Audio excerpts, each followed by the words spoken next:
매주 목요일마다 시민들이 알아두면 좋을 유익한 건강 정보를 알려드리는 시간 시민 건강 플러스. 이번 주는 그 약의 올바른 복용법 및 보관법 등에 대해서 한국병원약사회 김정태 대외협력이사 모시고 알아보는 시간 마련했습니다. 어서 오세요. 네, 안녕하세요. 네. 뭐 사실 약을 이렇게 살 때마다 거기에 복용법이 적혀 있지 않습니까? 네. 그런데 이 그 복용법대로 복용하는 경우가 그렇게 많지 않는 것 같고요.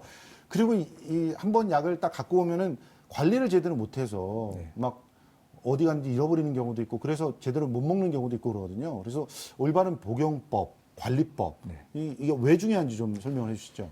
사실 우리 몸은 그 외부에서 들어오는 그 약물이 예. 일종의 그 외부의 공격물질로 인식할 수도 있기 예, 때문에 예. 우리 몸이 적절히 반응을 할 수 없을 땐 그 약이 독이 될 수가 있습니다. 예. 예, 그래서 그 약물이 약으로서 제대로 이용되려면 적절한 적응법과 예. 용법 용량을 정확하게 지키는 것이 매우 중요합니다. 아, 그렇군요. 네. 그러니까 거긴 뭐 식전에 먹어라, 식후에 먹어라, 네. 또 뭐 거기 보면은 매달만 먹어라 이런 것들은 정확하게 지켜야지 된다는 거죠. 네. 근데 이 알약을 요즘에는 진짜 많이 먹고 있는데 예전엔 조제 뭐 이렇게 하면서 뭐 가루약들을 먹었었는데 요즘엔 알약을 많이 먹잖아요. 근데 이 알약을 복용할 때 어떤 점을 특히 유의해야 되나요? 그 알약을 비롯한 모든 의약품들은 그 용법 용량과 복용법, 주의사항이 모두 다양하기 때문에 예. 그 반드시 의사와 약사의 지시에 따라서 복용하는 게 굉장히 중요하고요. 예를 예. 들어서 일부 약물은 그 유전막을 보호하거나 흡수 속도를 조절하기 위해서 특수하게 만든 제형들이 많은데요. 예. 따라서 씹어도 되는 정제를 제하고는 정제를 절대로 부수거나 깨지 말고 아하. 있는 제형 그대로 복용하는 것이 매우 중요하죠. 예. 캡슐의 경우에도 캡슐을 오픈하거나 열어서, 예. 혹은 부셔서 먹으면 우리가 원하지 않는 약효가 발현되기 때문에 예. 우리가 약효를 유지하고 부작용을 예방하기 위해서는 반드시 약사와 상의해서 아하. 제형 변경을 요청해야 됩니다. 아, 그러니까 캡슐에 싸는 것도 네. 그게 몸에 들어가서 어느 정도 시점에서 녹아서 약효를 발휘하게끔 고안이 돼 있는 거군요. 네, 그렇죠. 그래서 그래서 일부러 그 위에서 분해되지 않고 장에서 분해될 수 있게 하기 위해서 특수하게 네. 만든 제형들을 개봉하면은 그게 반응을 제대로 할 수 없기 때문에 아. 절대로 캡슐 상태로 그대로 복용을 해야 됩니다. 아, 예전에 근데 저희 할머니 같은 경우는 이걸 까서 먹으면 더 세다. 아닙니다. 예, 약효가 예, 더 좋아진다. 이래서 일부러 까서 드시고 그랬는데, 아, 그게 아니군요. 그리고 저는 물이 없으면 알약을 못 넘겨요. 네, 네. 근데 어떤 분들은 그냥 꿀떡꿀떡 그냥 물 없이도 막 드시더라고요. 그리고 어떤 분은 또 커피랑 같이 드시기도 하고 어떤 게 좋은 방법인가요?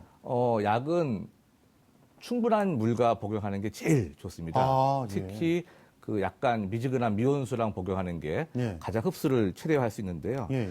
특히 그 많은 양의 물과 복용해야 될 약들이 몇 가지가 특별히 있는데요. 예. 진통소염제나 예. 진해제, 항암제, 아하. 그리고 항진균제, 썰파제, 예.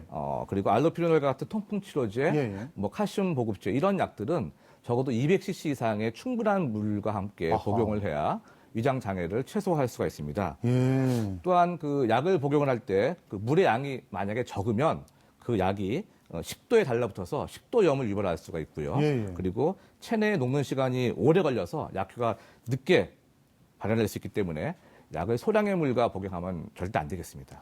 아, 그러면 보통 우리 약국에서요. 네. 이렇게 종이컵 이렇게 종이로 열어가지고 물 따라 이 정도 갖고는 기껏해 50ml 정도밖에 안 되잖아요. 여러 번 드실 수 200ml면 있죠. 네. 이걸로 4번 정도는 마셔야 그래야 어느 정도. 그러니까 만약에 예. 그 약이 그 위장각까지 다 내려가지 않고 식도에 걸렸다라고 느껴질 느끼면, 때는 예. 충분하게 물을 먹어서 아. 충분하게 희석을 시키고 장까지 내려보내는 게 중요하죠.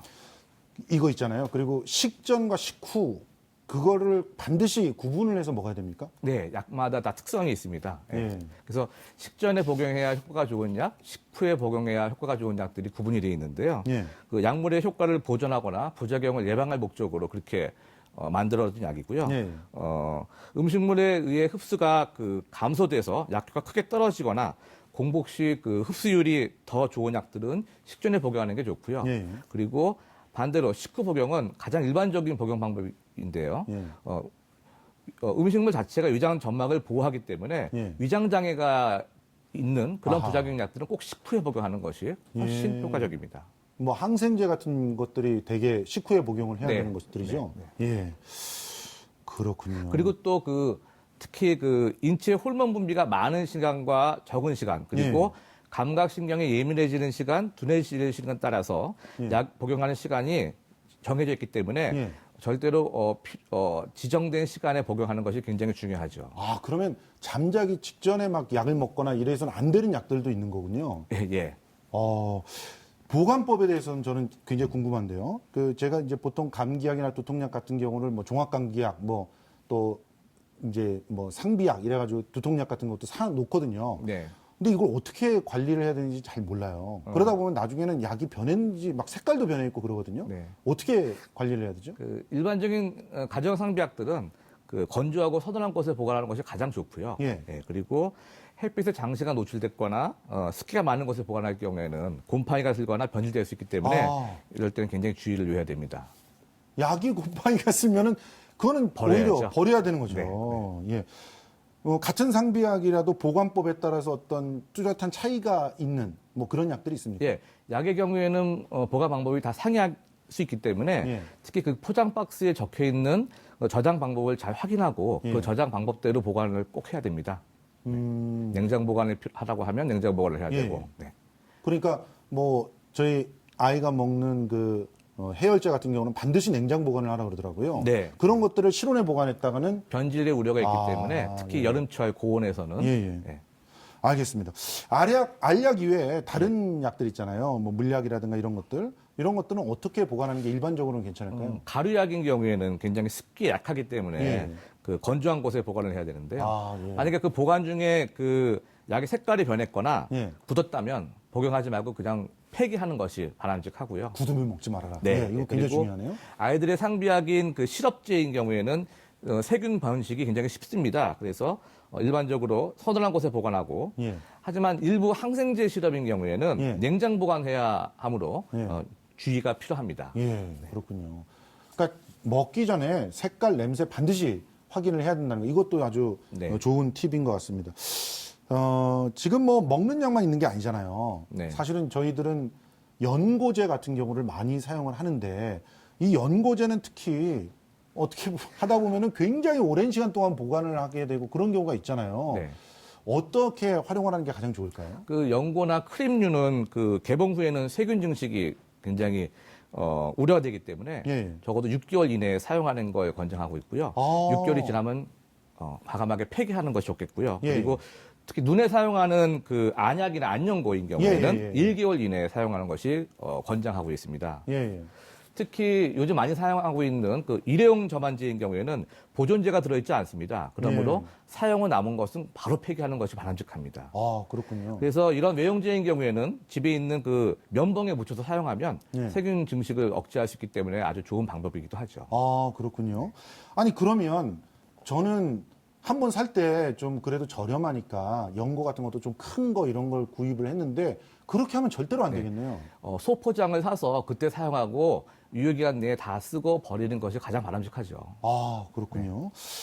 지금 특별히 이렇게 약을 상비약으로 구비해서 이렇게 보관하는 분들, 우리 시청자 여러분들께 좀 당부하시고 싶은 말 그런 게 있으시면 마지막으로 좀 짧게 좀 부탁드리겠습니다.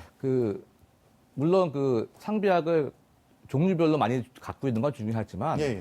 요즘 약국도 24시간 하는 데도 있고 예. 필요하면 응급실로 갈 수 있기 때문에 예. 필요한 양은 소량만 예.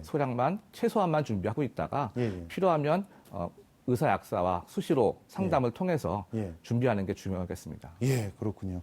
오늘 지적해 주신 부분들을 잘 따라서 정말 제대로 된 약효가 살아있는 그런 약을 제대로 된 방법에 따라서 복용을 해야 된다는 생각이 듭니다. 지금까지 한국병원약사회 네. 김종태 대외협력이사와 함께 이야기 나눠봤습니다. 오늘 시간 내주셔서 고맙습니다. 감사합니다.